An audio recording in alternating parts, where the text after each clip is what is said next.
Welcome to the Brandon Market Podcast, the show for short-term rental owners who want to turn their listings into legacies. I'm your host, Allie Haney, owner and co-host of multiple properties and founder of Brandon Market, where we help Airbnb hosts and short-term rental investors build intentional brands, smart marketing systems, and guest experiences that actually move the needle. Each week, I share practical strategies, real-life stories, and behind-the-scenes insights to help you attract the right guests, increase bookings, and run your rental like a business, so you too can be the best in your brand and your market. Let's dive in. Hello, and welcome back to another episode of the Brandon Market Podcast. I'm your host, Allie Haney. If you haven't noticed already, I have been switching up the cadence of my content this year. So each month has kind of like a mini theme around it. And one of those themes is one of my content pillars. So for example, January was real estate investing. February was marketing, and March is, you guessed it, branding. Last week, we talked all about when to hire a brand designer in the process of acquiring a new short-term rental. But a couple weeks ago, I did basically like an Ask Me Anything. What do you want to know about branding on the podcast? Little like question box on Instagram. And one of the questions that was submitted really got my wheels turning. And it was very odd that this question was asked, and then I had it asked to me twice, like the following week by two separate people. So I was like, okay, people must be wondering what this is all about. So let me dive a little bit more into it. Today's episode is all going to be about what a personal brand looks like as opposed to a property brand. Personal brand versus property brand. I feel like there is a lot of conversation about this topic in the short-term rental space right now, because I feel like Airbnb is going through a lot of changes, a lot of transitions, increased service fees, and therefore a lot of short-term rental owners are like, well, I made this large investment and now I feel like I can't get the return on it as much as I can. And there's been a lot of curiosity surrounding it. I don't think the transition has been totally made yet, but a lot of transition from residential single family homes that are short-term rentals into more of the commercial hospitality space, like boutique hotels and micro resorts. With that being said, I think there's been a lot of thought put into, okay, I've invested a lot of time and money into the property brand of my short-term rental. Is the return going to be there? Or do I jump ship basically and go over here to this similar but different asset class of boutique hotels, micro resorts, etc.? And if so, how do I do that? Especially as a one person short-term rental owner and operator. So I'm going to dive into when you need a personal brand, when you need a property brand, if they can coexist, and how to structure them so that they don't compete or confuse anyone online. First, let's dive into personal branding, because I feel like this has been a little bit of a buzzword. The first time I ever heard personal branding was actually from my photography days. And that was probably back in 2018. So when I started my business as an entrepreneur, I owned a photography business. I niched down into wedding photography, and just like pretty much every online education industry, there were a few leading educators in that space, one of which in the wedding photography space was Caitlin James. And Caitlin James was charging 10,000 plus per wedding, was really like the gold standard of wedding photography back in the day. And so she had this class that a few of us, it was not just me, but a few of other local photographers. It was an online course, but we all took it together and met in person because it was like a structured month by month course. So each month we would meet together and we would go over the educational topic that we learned. She was the first person that ever taught me about personal branding. And the way that she framed it was every photographer, every wedding photographer basically has the same set of skills. We all know how to properly expose a photo, or at least we should if we're calling ourselves a professional. We all can use Flash. We might have different editing styles, but we know basic posing, we know composition. Outside of maybe our editing style, what's really going to differentiate us when it comes to something so intimate as a wedding day is going to be your personality. So you really want to put your personality on showcase online so that people fall in love with you as a person. And that's when they know that they need you as their wedding photographer more than the next wedding photographer that offers the same services as you. So that kind of gives you an insight into personal branding. It's how you differentiate yourself from the next person that does the exact same thing as you.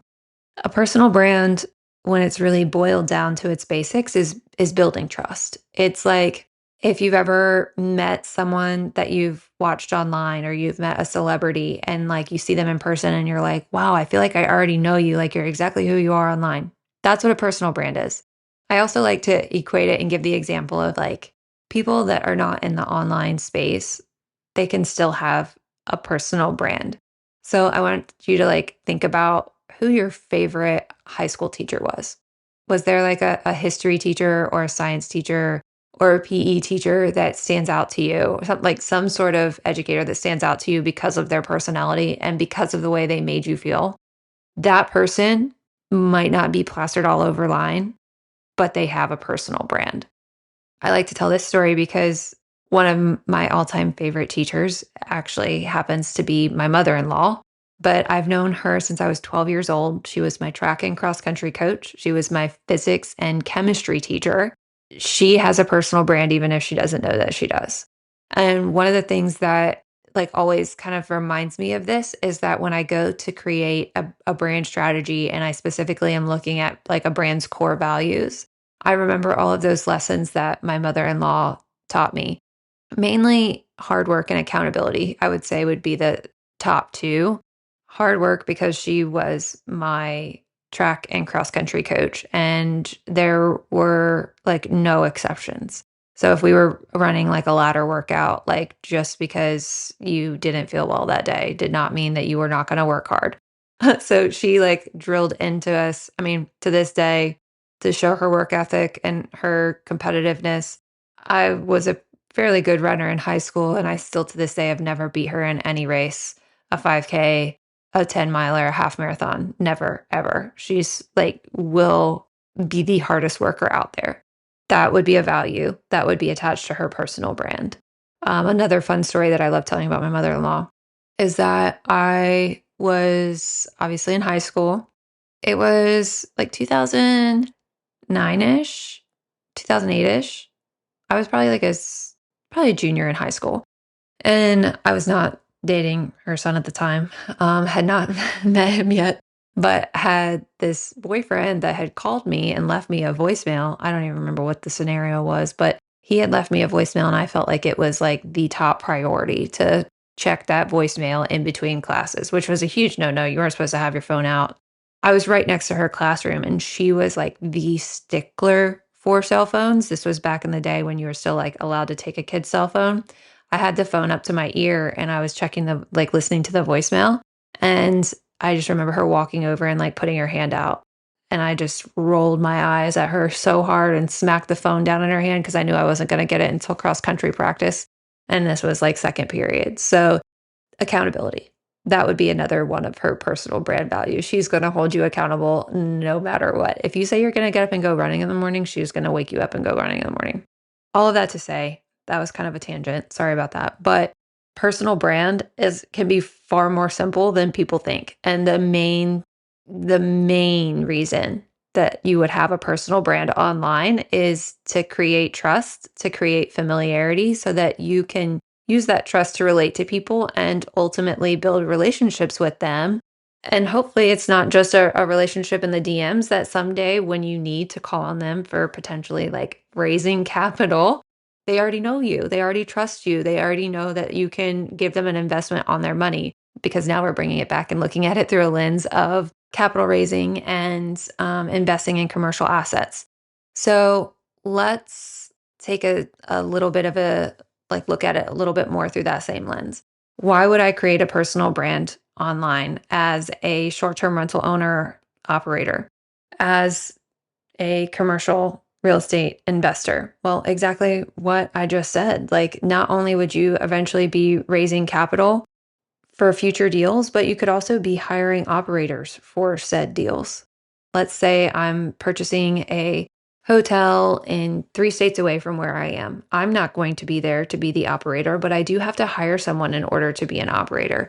If I have a clear online presence, a clear personal brand that people already know and trust, and they know that their values align with mine, it makes it a much easier conversation when you're going to hire because you've already kind of qualified those people before they come into your ecosystem. It's all about just building trust, being, I kind of don't like the word authentic, but just being yourself and showing people what you stand for. And that's really where a personal brand lives and thrives. It's a little bit more in depth than that when it comes to creating content for your personal brand, because yes, you might have these very clearly defined values. You know exactly what you stand for, but how do you translate that into something that you can talk about every single day? That transition is a little bit more difficult. So I actually did a episode on this a long, long time ago, all about thought leadership and what it means to become a thought leader in your respective field. That was before I changed my own messaging to specifically talk to short-term rental owners, boutique hotel owners, micro resort owners. It was a little bit broader, but that episode still applies. So I will be sure to link that in the show notes so that you can kind of deep dive. That was a deep dive into what it takes to create content for a personal brand in order to become a thought leader. I'm actually like currently working on a content plan specifically for a personal brand. Like if you are looking to start a personal brand, I want you to take I want you to take a magnifying glass and look at the different phases of your life because to you it just feels like it feels normal. It feels like just another milestone in your life that you lived. But to other people, that insight, that experience is going to lend itself really, really well to credibility. Let me take my own self for an example, right? When I went I went to college to be an English teacher. So I have my undergraduate degree in English. I have my master's degree in secondary education. So I taught high schoolers. But how that applies, that part of my story applies despite me not being in the classroom anymore, is that I have a real knack for language, for brand messaging, for figuring out how words can emotionally impact people when they hear them, when they read them, when they see them. I have, from my teaching days, a very good knack of anticipating people's needs before they know they have them so that I can already have the answer prepared for them. And that really comes through in my intuition of my brand strategy work. I can use that ability to distill down what somebody is saying into what they actually mean. And all of those are soft skills from my teaching era that I can now apply to the arena that I'm currently in. Me going to school for English and education, it might not really sound applicable at first, but because there are other people that have had major career pivots, there are other people that have soft skills that they apply to in their new life, that's something that they can identify with, they can relate to, and ultimately is going to be a brand builder and a trust builder for me within my personal brand. Okay, let's transition over to what a property brand is. And it's far different than a personal brand. A personal brand, obviously, surrounding your personality. A property brand is surrounding the property that it is representing and marketing. So, a property brand specifically is trying to get reservations to increase revenue. So, while yes, you are in a way building trust by showing that you're a real property, you can see the difference that it's revenue driven over here, specifically for bookings. It is relationship driven over here, specifically for just being credible and trustworthy. Oh, sorry. I forget that sometimes people are not watching on YouTube. I had one hand up on one side for property brand and one hand up on the other side for personal brand. Okay, so a property brand it's guest facing. It's trying to attract specific guests to your property, the guests that are going to be most happy experiencing your property. It's going to be experience driven, so you're going to be telling all about the property itself, the interior design of the property, the amenities of the property, the location of the property, the proximity to attractions of the property, all very property focused. I think sometimes people get a little bit confused between property and personal brand because if a property brand is done really, really well, it's going to evoke so much emotion that it almost feels like you're like following a person. I know that sounds kind of silly, but if the brand messaging is being conveyed in a way that's so natural for the ideal guest that they want to receive it, it's going to feel like you already know that property really well. Kind of like I said earlier, when you meet somebody that you've seen online so long, you meet them in person and you're like, I feel like I know you. If you visit the property in person, it's going to be like, I feel like I've already been here. If you're doing the brand messaging correctly and really well for a property brand. That content is going to be obviously a lot different. I encourage you to still find like experience driven content for a property brand, but that's not going to be actual scenarios from your life that you would be using in a property brand on social media. That's going to be experiences of your guests that might have occurred while they were at said property, but you can see the difference between personal experience and guest experience that a guest had while at that property. Another type of content that you might see in a property brand versus like a personal brand, the property brand is going to be a lot of, and this can be kind of a gray area too, like lifestyle content. So if you are looking at like creating content for a property, you can go to specific local attractions, local coffee shops, local restaurants, museums. If it's next to a national park, right? Go to the national park and take content there. So again, like it's location locked, it's experience locked. It's the main reason to have a property brand is to drive conversions to get them off of social media, ideally to a direct booking, but to a booking of some sort.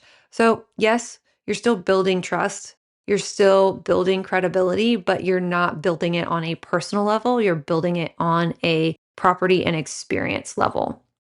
Okay, I want to dive into one final difference between personal branding and property branding. A personal brand allows for a lot of evolution.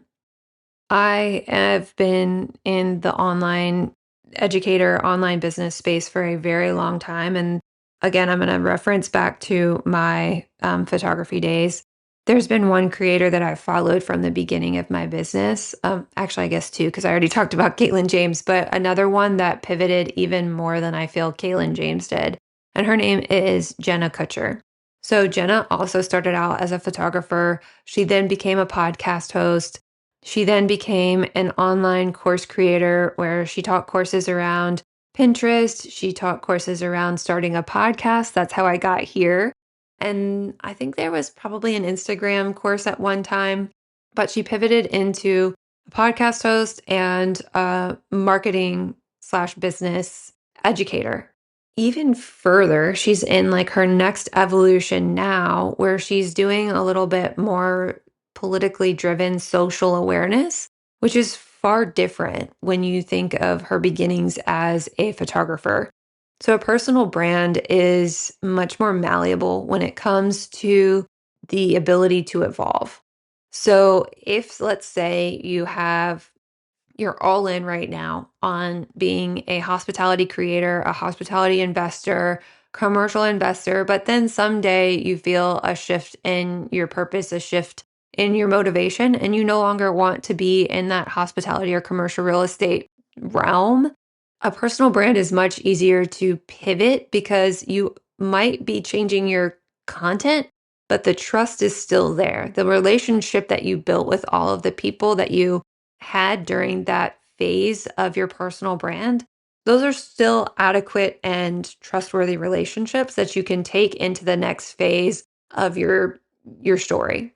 A property brand, on the other hand, that one's much more fixed, right? We're not changing the location of the house. So the attraction content, local attraction content is not going to change much. There's only so much you could potentially renovate in a house. So maybe the design might be different, but you're still showcasing design. You're not showcasing something else. Your amenities can't, you might be able to add a few, but like really it's a lot less capable of evolving than a personal brand is. So that was one main distinction that I wanted to make, because my next point is that you don't have to choose either or.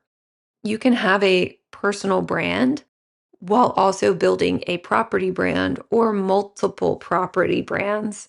I will say that it sometimes gets a little overwhelming and challenging to juggle the content creation for all of those different brands, because most likely you're going to be talking to a lot different audiences, not only between the personal and property brands, but even if you are running multiple property brands, those ideal guests might be different. So the content that you're creating, the messaging that you're writing, the copy that you're using, those things are all going to be slightly different because we're trying to attract different guests with each of the individual properties.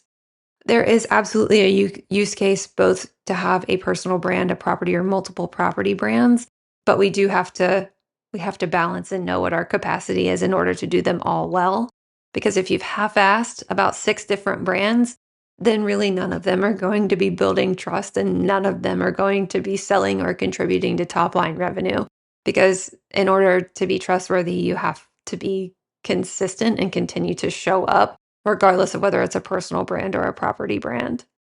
I want to make one, I think one final point. I don't know. I always seem to ramble on these podcast episodes, but I want to show you how they can actually work together. So if I were to like try to sell bookings from my personal brand, it might feel a little forced. So I want to stay in our lane over on our personal brand account. If we try to sprinkle in some of our own personal experiences, it might feel a little out of place on a property account. So, how do we make these make sense when it comes to coming together? Because I don't want them to be completely separate. So, one way that these two can work together to create an extremely awesome hospitality brand as a whole is if you have a property account and you're telling a specific like founder story or about the host story, that's okay. You can do that there. Collaborate on Instagram with your personal brand account.